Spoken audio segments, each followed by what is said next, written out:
우크라이나 전쟁 여파로 국제 곡물 가격이 가파르게 올랐고요. 또 우리 물가도 크게 뛰었는데 이런 상황에서도 우리 시장에서 가격이 뚝 떨어진 게 있습니다. 바로 쌀값입니다. 네, 그런데 북한은 사정이 다릅니다. 코로나19 차단을 이유로 국경을 봉쇄한 지 3년 동안 장마당 쌀값은 계속 올라가고만 있다는데요. 올해도 추수에 들어갔지만 식량난은 더 극심해질 전망입니다. 네, 이러다 보니 북한 당국도 식량 문제 해결을 위해 안간힘을 쏟고 있는데요. 무기를 만드는 군수 공장에서 농기계까지 생산해 농민들에게 쥐어주기까지 하는 형편입니다.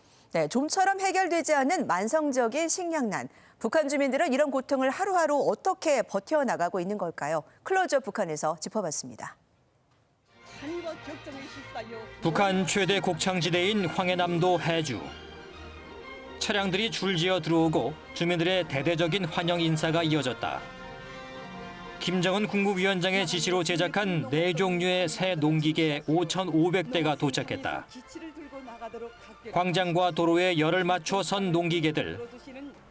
매체들도 이런 풍경은 처음이라며 농기계 바다, 농기계 열병식이라고 묘사했다. 광장과 주변 도로는 우리식의 현대적인 농기계들로 꽉 들어차 황해남도가 생겨 처음 보는 장쾌한 광경을 펼쳤습니다. 군수공장에서 새 농기계를 만들었고 전달식 연설 역시 군수공업 총괄인 이병철 당 비서가 맡아 눈길을 끌었다. 군수공업부군 노동기구의 뜨거운 마음까지 합쳐 열렬히 축하합니다. 농민들은 생산 성과로 보답하겠다고 각오를 다졌다. 정말이지 오늘의 이 감격과 기쁨을 무슨 말로 어떻게 다 표현할 수 있겠습니까? 쌀떡에 더 많이 채우는 곳으로서 당중앙의 믿음과 기대에 꼭 충성으로 보답할 것입니다. 그러나 올해 작황도 부진할 것이란 분석이다. 봄 가뭄과 여름철 폭우 등 자연재해가 잇따랐고 코로나19로 인한 국경 봉쇄로 비료 수입량도 급감했다. FAO, 유엔 식량기구는 북한을 16년 연속 식량 부족 국가로 선정했고 미국 농무부는 121만 톤가량이 부족할 것으로 전망하는 등 고질적인 식량난을 피하기 어려워 보인다.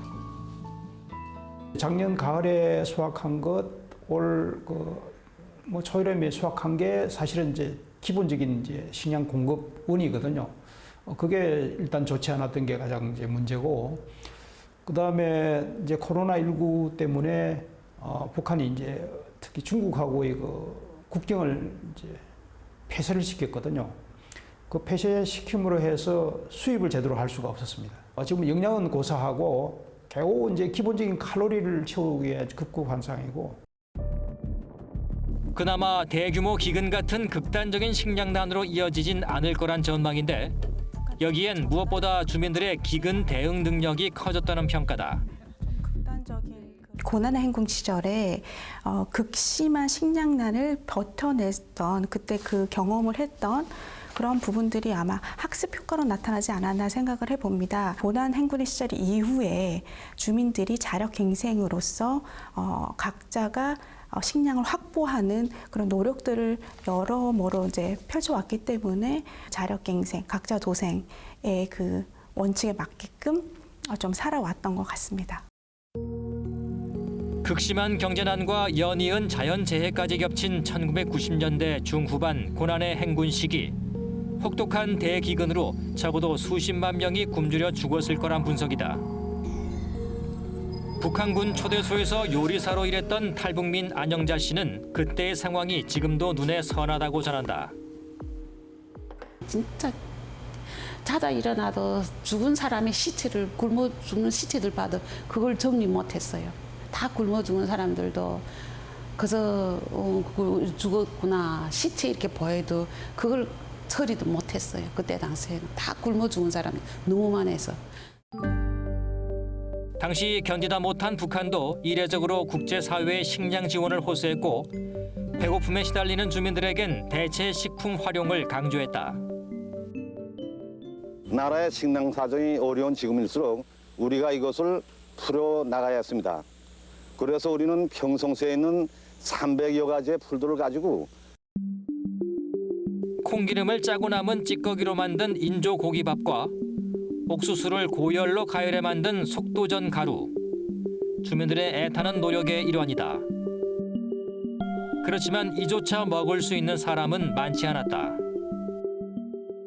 인조고기나 속도전떡이는 그래도 이 고급스러 좀 있는 사람들이 먹는 거예요. 여는 사람들도 그런 것도 못 먹고 살았어요. 진짜 사람들이 그 나무 껍데기를 뺏겨서 있잖아. 그 소나무 그 껍데기를 뺏겨서 거기다 양잿물 막 넣고 가루 조금 넣고 뜨게 해서 먹고 그렇게 먹었긴 일이었어요. 갑작스럽게 폭증하는 아사 사태에 주민들도 더 이상 국가 배급에 의존하지 않았다. 국가에서 주는 쌀만 먹고 살으니까 그걸 방법을 잘 몰라. 그런 사람들이 다 굶어 죽었어요. 있는 사람들은 다 서로 이렇게 장사를 해서 밀수도 하고 서로 유통해서 살고 이렇게 먹고 산 것 같아요. 북한 곳곳에 장마당이 생겨났고 이곳에서 거래되는 밀수입 식량으로 목숨을 부지한 북한 주민들. 최악의 경제 상황에서 자생적으로 형성된 장마당이야말로 기근을 이겨낼 수 있었던 가장 강력한 무기였던 것이다. 그런데 지난 3년간 장마당 사정이 크게 달라졌다. 우선 북한 당국이 코로나19를 이유로 국경을 틀어막아 장마당에 유입되던 비공식 수입 식량이 현저히 줄었다. 코로나 이전만 해도 한 30만 톤에서 50만 톤 사이일 거다 이렇게 이제 추정을 하거든요. 그런 것들이 코로나19 팬데믹 상황이 되면서 그게 가능하지 않게 되다 보니까 그만큼 식량 공급이 이제 결국 감소하는 결과가 나오지 않습니까? 자체적으로 생산한 식량에서도 농민들이 자율적으로 처분할 수 있는 양은 갈수록 줄고 있다.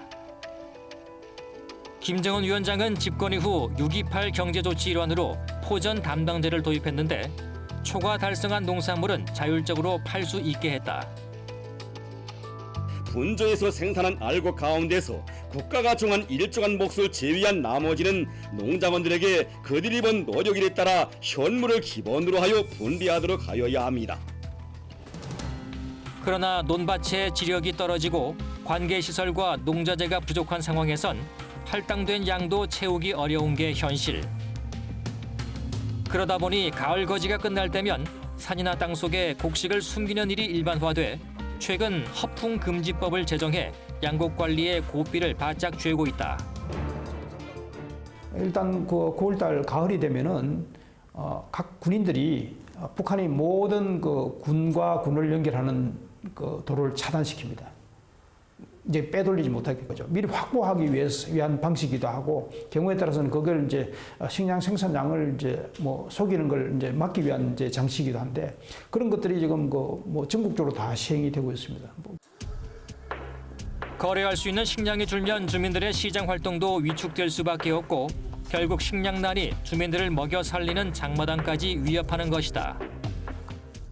제재도 강화가 되고 그리고 코로나 확산세까지 겹치면서 여러 가지 어려운 상황이 됐는데 이것을 이겨내고자 하는 자력갱생이라는 그 기조를 김정은 정권에서 국내적으로 굉장히 강하게 지금 얘기하고 있기 때문에 만일에 지금과 같은 조건이 계속적으로 지속이 된다면 특히 장마당 경제가 돌아가는 원동력에 많은 문제가 있기 때문에 어렵지 않을까라고 지금 생각을 하고 있습니다. 제8기 제10차 정치국 회의의 사상과 정치를 높이 받들고 올해 농사를 승리적으로 결석하기 위한 사업에 힘차게 떨쳐나섰습니다. 당에서 제시한 알곡 생산 목표를 기어이 점령합시다. 30년 가까운 식량난 속에 기적적으로 살아내고 있는 북한 주민들. 한편 해마다 남아도는 쌀이 늘면서 주름살이 깊어지는 우리 농민들. 북한의 핵과 미사일 위협 상황에서 현실화하긴 쉽지 않지만 적어도 먹는 문제만큼은 남북이 상생할 수 있는 묘안과 결단을 내릴 순 없을까.